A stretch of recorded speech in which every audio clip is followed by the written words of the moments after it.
Hello and welcome to our Monday Night Bible Study. Uh, we are continuing our look into the book of Ecclesiastes, and I am still trying to get all my stuff worked out, all my technical issues fixed. But we'll see how it all goes. Hopefully things will. Hopefully the audio is getting better, but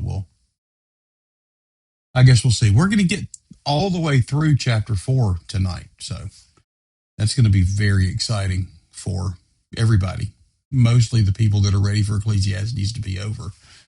Two are better than one, Ecclesiastes chapter 4 and verse 9, because they have a good reward for their toil.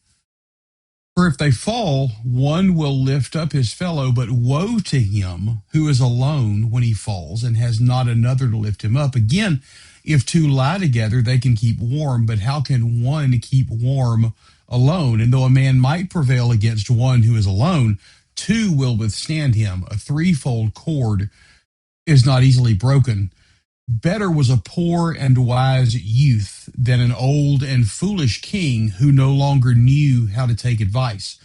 For he went from prison to the throne, though in his own kingdom he had been born poor. I saw all the living who move about under the sun, along with the youth who was to stand in the king's place, and there was no end of all the people, all of whom he led. Yet those who come later will not rejoice in him. Surely this also is vanity and striving after wind. Two are better than one, because they have a good reward for their toil. For if they fall, one will lift his fellow up, one will lift his fellow, but woe to him who is alone, for when he falls and has not another to lift him up. Again, if two lie together, they keep warm. How can one keep warm alone? And though a man might prevail against one who is alone, two will withstand him. A threefold cord is not quickly broken. Once again, Solomon is being extremely realistic with us. He is not talking esoterically. He's not talking, out into the woods somewhere. He is talking about actual lived experience. He's talking about this is the way life is. He's not standing on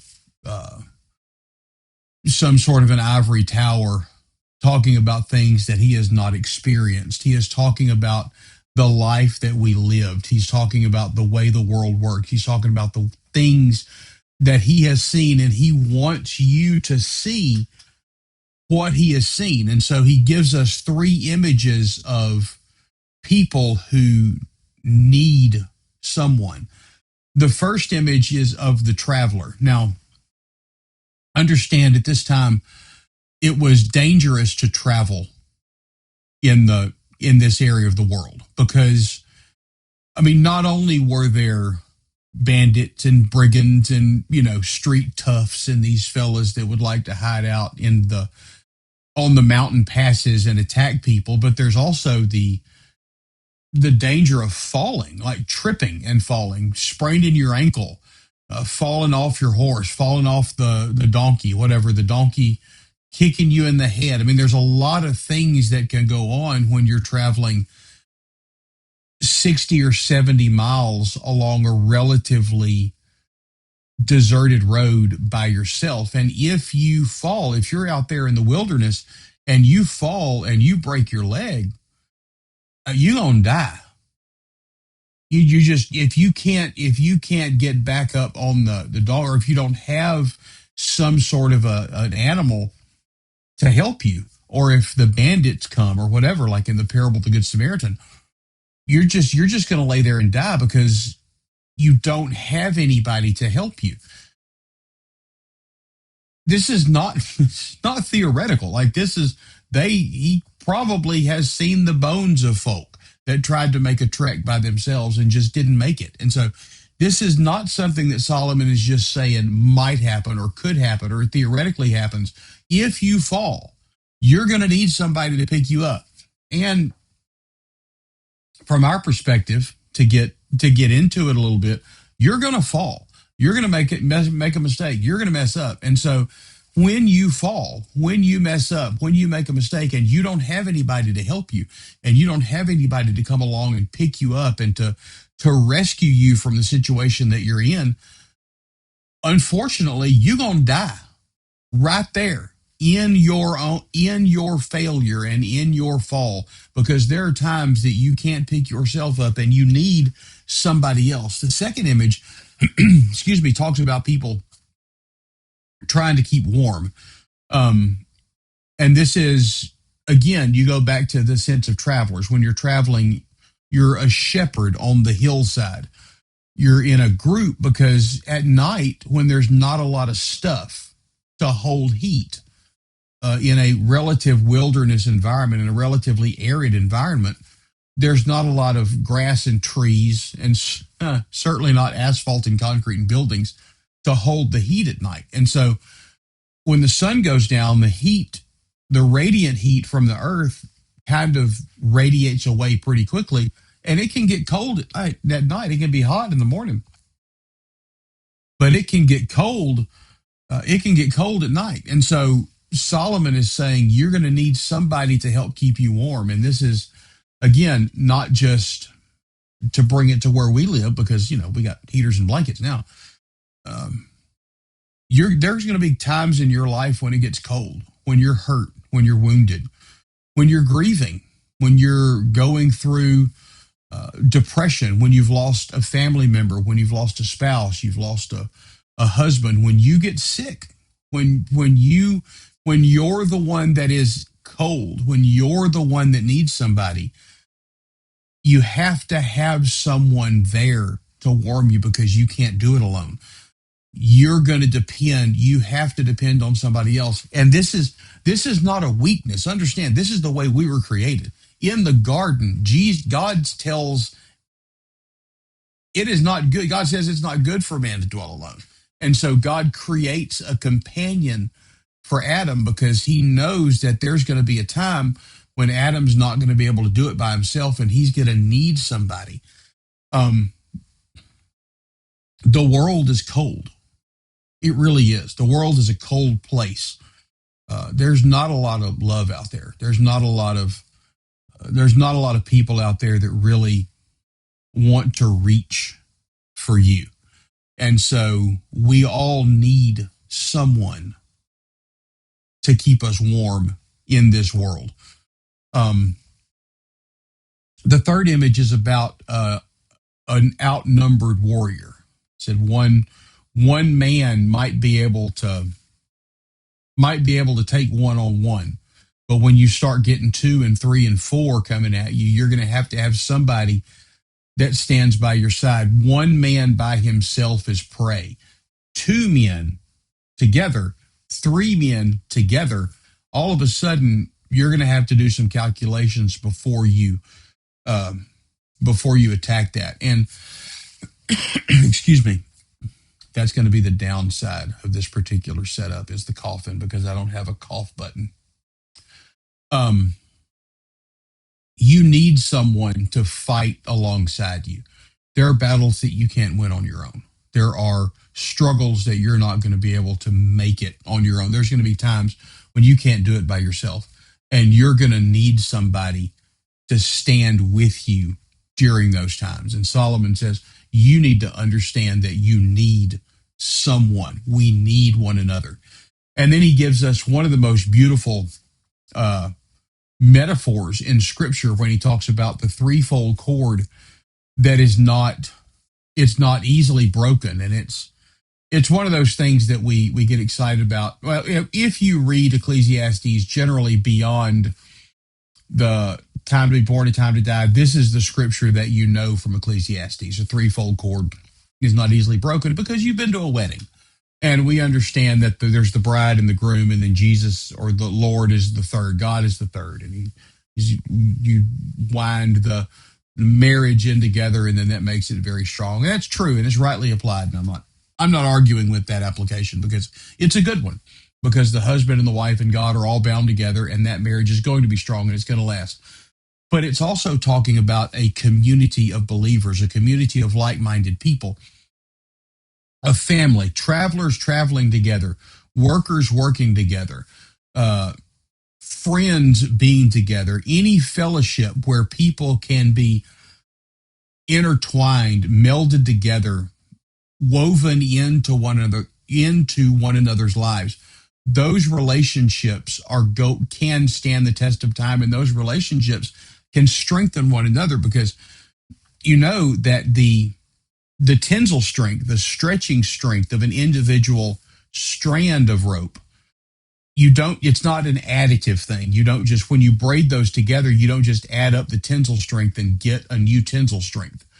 It is a multiplicative thing. As you intertwine and as you weave these things together, it gets stronger than the individual parts. And so I may not be that strong and you may not be that strong, but together we can be stronger, certainly stronger than each of us individually, but also stronger than the two of us could be if we just added up our strength. Because when we can braid ourselves together, when we can intertwine with one another, when we can enmesh ourselves in the lives of one another, we strengthen one another through times of hurt and times of anguish and times of grief and times of sorrow and all of these things that come against us, and failures and faults and sin and all of the stuff that we do as people. Because as people, a lot of times we're not smart and we make bad decisions. And sometimes, and in that situation, God says to us, if you enmesh yourselves with somebody else, you can all pull together in a direction. And so what it's asking us is pretty simple. Who are you entwined with? Because, well, I'm going to get into that in a minute, but when you fall, and you will make a mistake, you will mess up, because that's what we do. We're people. Who's going to be there to pick you up? When you go through those cold times, who's going to be there to warn you? When it comes time to take up a sword and it comes time to fight and it comes time to, who is going to be there standing beside you? And this is not a casual relationship. This is not just kind of a one-off. This is not an acquaintance. This is real companionship. This is real friendship. This requires commitment to one another. It requires vulnerability. It requires proximity. It's the kind of relationship where you don't just kind of show up once in a while. You have to be there for one another. And the church is meant to be, I believe, the church is meant to be part of that threefold cord. This gathering, this body. That's why after when COVID happened and all that stuff, and the stuff came out, and it's true, the church is not the building. The church is broken beyond the walls, all that stuff. It's fine. I'm not against any of that. That's great. But you got to be together with somebody at some point. You've got to have someone that you can count on. You've got to have someone that is there for you. You need to be a part of a physical church. It is not enough to sit and watch church on Facebook. It's not enough to just watch a Bible study sometimes. It's not even enough to watch a Bible study faithfully every week. You need to go to a church, because people need one another. You need people.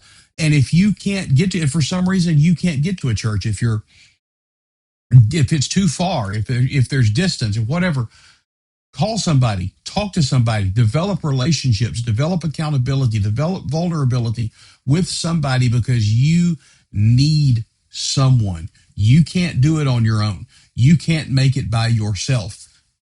And we're going to get further into that too. You need to know that somebody's going to be there. You need to know that there's going to be somebody that is for you, somebody that is on your side, somebody that's rooting for you, somebody that's going to be there when you're hurting, somebody that's going to be there when you're grieving, somebody that's going to be there for you when you've made a mistake, when you've messed up. They're not going to spend their time running you down and beating you down and making you feel less of a person, but they're going to lift you up because they love you. You don't have to spend your life as the Lone Ranger. You don't have to spend your life as someone who is tough and big and bad and says, I don't need anybody because I've got it all under control. You don't have to do that. You have someone that love. You've got people around you that love you. And so when you intertwine your life with theirs, when they fall, you pick them up. When you fall, they pick you up. And this is what Solomon is talking about through this whole section. You need one another. And then he does a weird thing. Better was a poor and wise youth than an old and foolish king who no longer knew how to take advice. For he went, the youth, went from prison to the throne, though in his own kingdom he had been born poor. And so it looks like Solomon is changing gears. It looks like he's moving from talking about, threefold chords and stuff, really cool stuff that we can use at weddings, to a discourse on the proper way to rule a kingdom. But it's really not. It's really the same argument, and he's just kind of restating it. He's coming at it from a different angle. We're given a picture of two men. One is an old king who is no longer willing to take advice. He's no longer willing to take correction from people. And a poor and wise youth who rises from prison to basically usurp the king, to stand in the king's place. And he says, the wise youth, though he's poor, is better than the king, not because he's better looking, not because he's younger, not because he's necessarily smarter, not because he has more political acumen, not because he's a better military leader, not even because he has more potential, but it's because he's willing to listen to advice. He's willing to listen to those around him. He's willing to have people around him that challenge him. This king has lost the ability to listen to those. And so he has turned, he's the threefold cord that he has made. He's made it into kind of a single voice. He's unwoven this cord, because while he may have people around him, and he may have a group of individuals that are around him, there's nobody that is intertwined with him, because he just has people that are telling him what he wants to hear. He just has people that's telling him how smart he is and how great he is and all of this stuff. And he's lost the ability to be teachable. And so the power that he has deafened him to the advice of other people. But the youth comes along, and he comes from a place of prison, and he knows he's not all that. He knows he doesn't have all that, but he's willing to listen to other people. He's willing to listen to the advice of others, and he's humble enough to know that he needs somebody else, and he knows what it's like to be a part of that threefold cord and have the willingness to receive advice, to understand that he doesn't know everything. And so this posture makes the leadership possible. And when it's talking about taking advice, it's talking about being warned and being corrected. It's not talking about, taking advice on what you ought to eat. It's talking about somebody that is able to tell you no. Everybody needs to have somebody in their life that can tell them no. If you don't have anybody that can tell you no in your life, I don't know for sure that you can go to heaven. Because something is going to seem right in your eyes that's wrong. And when you just rely on yourself and your wisdom and your intelligence and your whatever it is to make decisions and do all this stuff, eventually you're going to fall. You're going to put yourself in a position that's not going to work. And so what Solomon is telling us is that this failure of human leadership is not necessarily a failure of people, but a failure of honesty, a failure of real relationship, where somebody can say, you're wrong, listen to me. Proverbs says, where there's no guidance, a people falls, but in the abundance of counselors, there is safety. A king who can't be corrected is a king who is already alone, regardless of how many people are around him. But then Solomon's going to throw us another curveball because that's what he does. I saw all the living who move about under the sun, along with that youth who was to stand in the king's place. All these people, there's a whole group of people that just think this dude is fantastic. We're going to celebrate him. He's just the greatest man in the world. He is just awesome. He is wonderful. He is the hero of heroes. Everybody wants his autograph. Everybody wants him to sign their scroll. Everybody wants him to be a part of their life. Everybody wants him to show up at the birthday party because he's great. In fact, verse 16 says there was no end to all the people of whom he led. Yet, those who come later will not rejoice in him. Surely, this also is vanity and striving after wind. There was no end to all the people until there was an end to all the people. And this guy that was so popular and so wonderful and so awesome and had just come up from nowhere and had ascended to the throne, all of a sudden, he's not celebrated anymore because the generation that comes after him, they don't see him that way. And now we're not sure if he turns into the old king that no longer listens to advice, or if it's just that the generation that comes later has always seen him as the king. And so they don't see the struggle. They don't see where he came from. They don't see any of that story.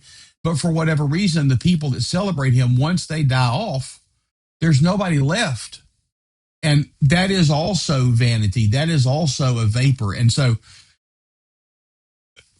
Solomon brings us to the point where finally, right, we've gone through all this stuff and we're 4 chapters in, and finally we've gotten to something that matters. Here we go, a threefold cord, have a group of people around you and everything's going to be fine. And this is the good under the sun. This is fulfillment under the sun. This is what life under the sun is all about. And then Solomon just yanks the rug out from under us again and said, you know what? Even if you have all this stuff, it's a vapor. And it's not cynicism. It's Solomon being Solomon. We finally say, we got it together. And he says, nope, you don't have it together. Because this also is not what it is, because you're still looking for fulfillment under the sun. You're still looking for something here. You're still looking for something temporal. And you're not going to find it. But what Solomon can't see, and this is the end of it. I mean, this is my last thing. There's something beyond the sun, Solomon. Solomon catches glimpses. We've talked about it. He's catching glimpses of what he's seeing, but there's something that is different, because at some point, Solomon, you need to understand the word is going to become flesh and the word is going to dwell among us. Jesus is going to come into our fallenness. Jesus is going to be there when the disciples all go to sleep in Gethsemane. Jesus is going to be there praying. When Peter fails in the high priest court, Jesus is going to look at him and he's going to say, I knew you were going to do it, Peter, but you need to understand I love you anyway.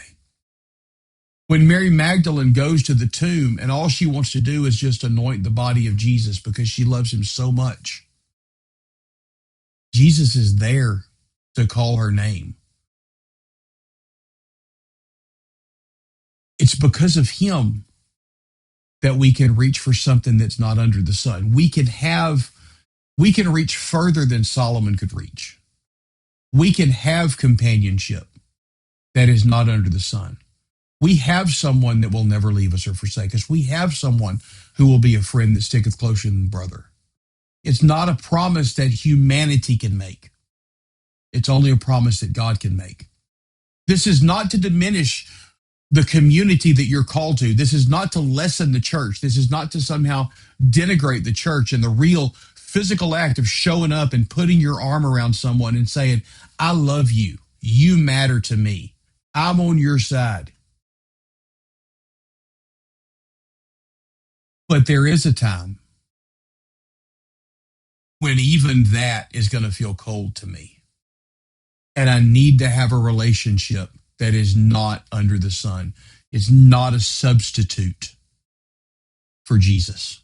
It's not a substitute for a relationship with Jesus. When I elevate my relationship with you above my relationship with him, I'm going to have a problem.